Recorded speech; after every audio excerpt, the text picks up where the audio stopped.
This presentation is to discuss the Students First Act of 2011. The Students First Act went into effect on July the 1st, 2011, and it applies to tenured teachers and non-probationary classified employees. And it is a system of how they are terminated, reassigned, or transferred within schools.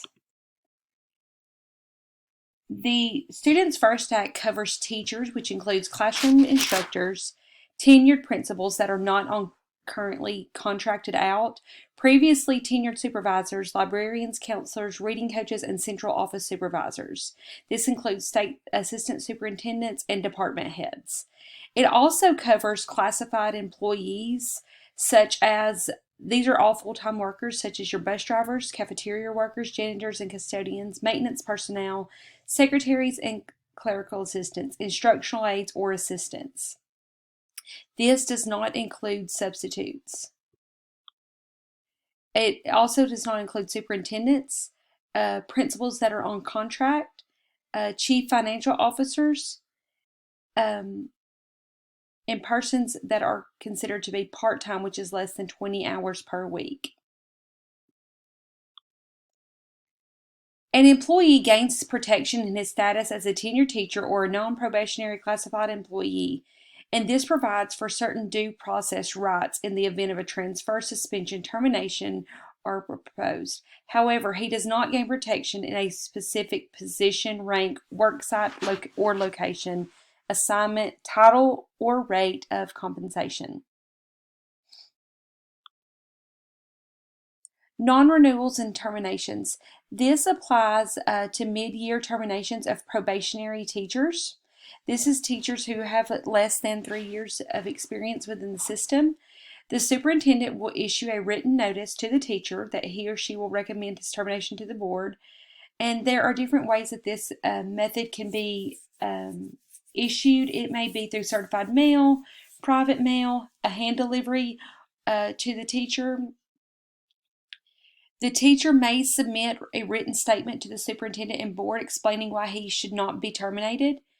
The board is going to vote on the recommendation from the superintendent, and the majority must be in favor of the termination for it to be upheld. The superintendent will then issue written notice of the board's decision to that teacher, and the decision is final and effective immediately. The teacher does not have any rights to challenge, review, or appeal the decision.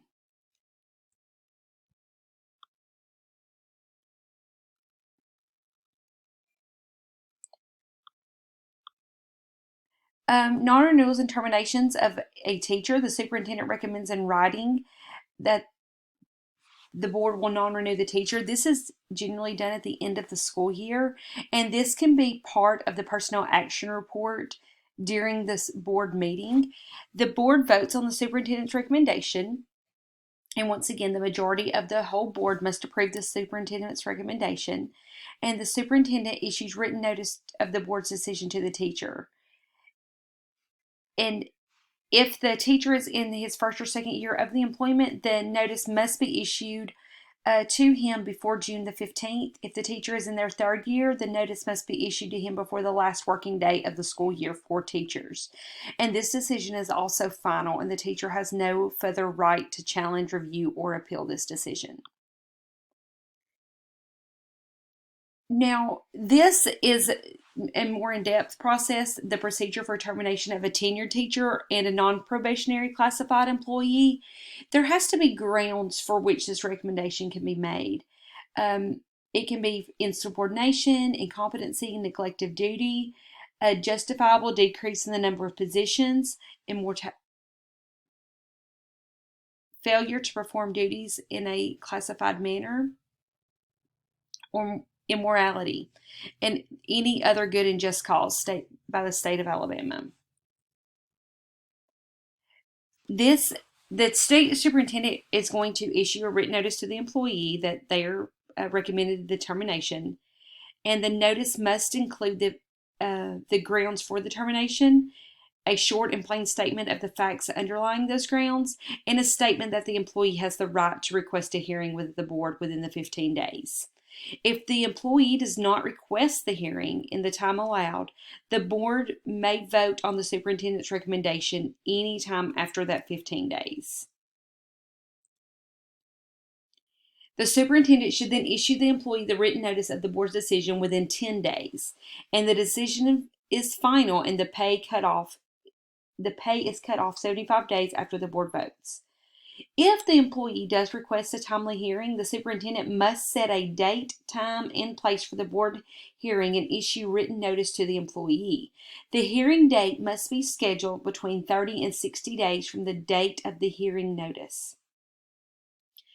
To ensure that a court reporter is hired for the hearing and a report has to be submitted.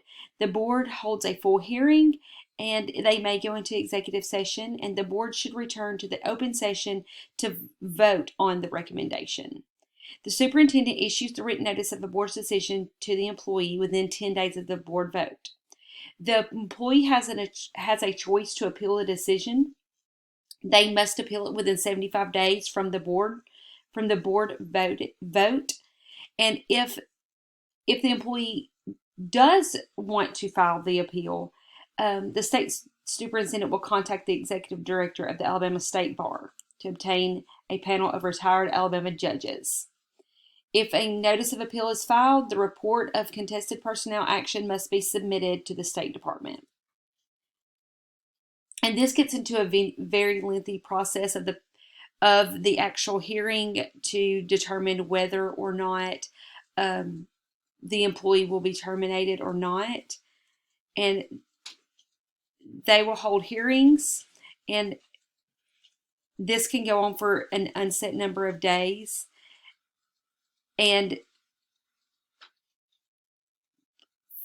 they have to issue written decisions either affirming or reversing the board's decision within 5 days of the hearing. And they have to report the hearing's decision to the State Department of Education. And if the hearing officer upholds the board's decision after the final appeal, the employee has the right to appeal the decision. It's from 42 days from the hearing officer's decision. So there's a very big difference in a termination of a non-probationary teacher and a tenured teacher. For tenured teachers, it gets quite lengthy. For reassignments and transfers, that is generally considered a change in grade, position, or work location within the same school. That's a reassignment, and a transfer would be to a different facility, to a different location. The superintendent issues written notice of her decision to reassign a teacher. There is no limitation on when the reassignment can take place during the school year, and board approval is not required, and there's no further right to review, challenge, or appeal. This is for probationary teachers. For tenured teachers within the same location, reassignment within the same location, the superintendent issues a written notice. It can be to any grade, position, location within the school campus or the facility. The teacher must be properly certified for the position, and there can be no loss in pay. And the teacher must receive notice no later than the 20th calendar day after classes start, unless it is a special act, and only one involuntary reassignment per year. And board approval is not required on reassignments. For transfer of probationary teachers, the superintendent recommends in writing that the board transfer an employee, and there's no limit on when this reassignment can happen during the school year. The board does need to vote on this. The majority needs to approve the superintendent's recommendation. And the superintendent issues written notice of the board's decision to the employee. And the decision is final and effective immediately. And the employee has no further right to challenge, review, or appeal. So in short, a probationary teacher can be transferred at any point in time during the school year. Now, the procedure for transfer of a tenured teacher to a different school, it can not outside of the feeder pattern. It can be to any grade or position outside the school. The teacher must be properly certified, and there can be no loss in pay. And once again, the teacher needs to receive notice no later than the 20th calendar day after classes start, unless there is a special act. And the teacher can only be involuntarily transferred once per year. If the superintendent issues written notice of the recommendation, and the teacher does not request a meeting within the board, the superintendent should recommend the transfer and the board should vote on it, needing a majority rule. And the superintendent will issue a written notice of the decision of the board to the teacher.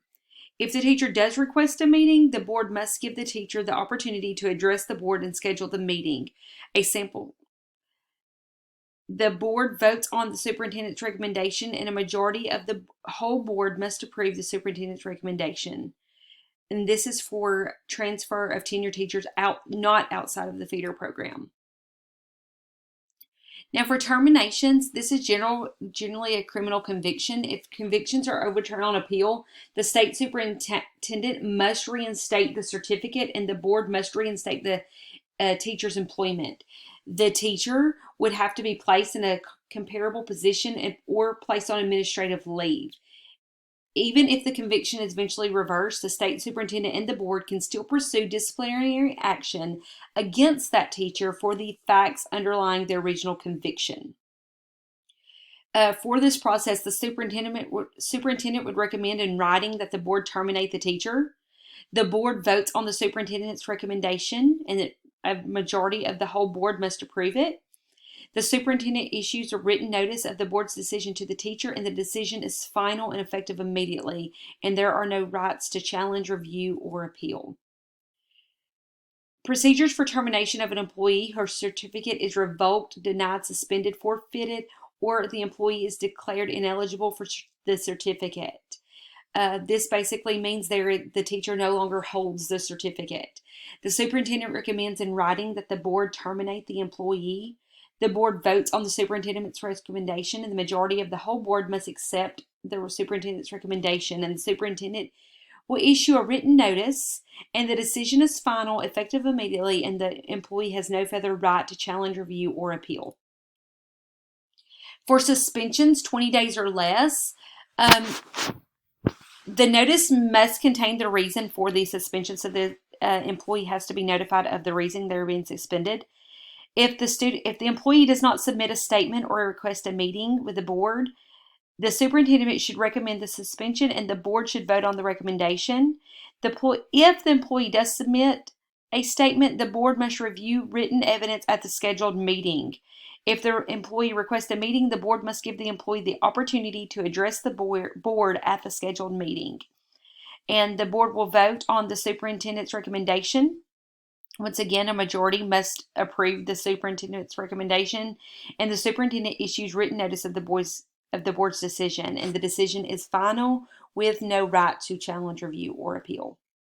For more than 20 days, they are subject to the notice hearing.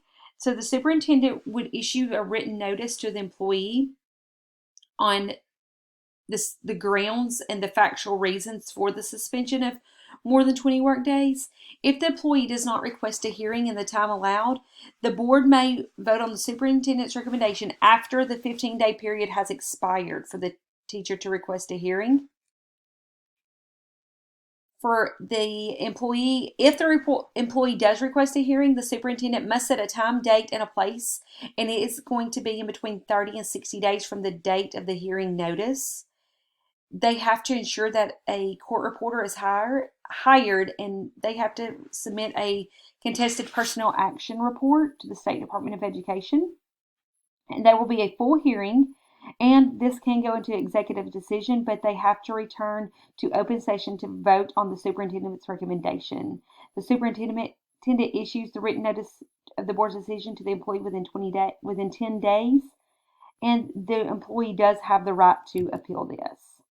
If they appeal, they will go to a panel of hearing officers, and this is very similar to the termination of a tenured teacher. For partial cancellations, this would be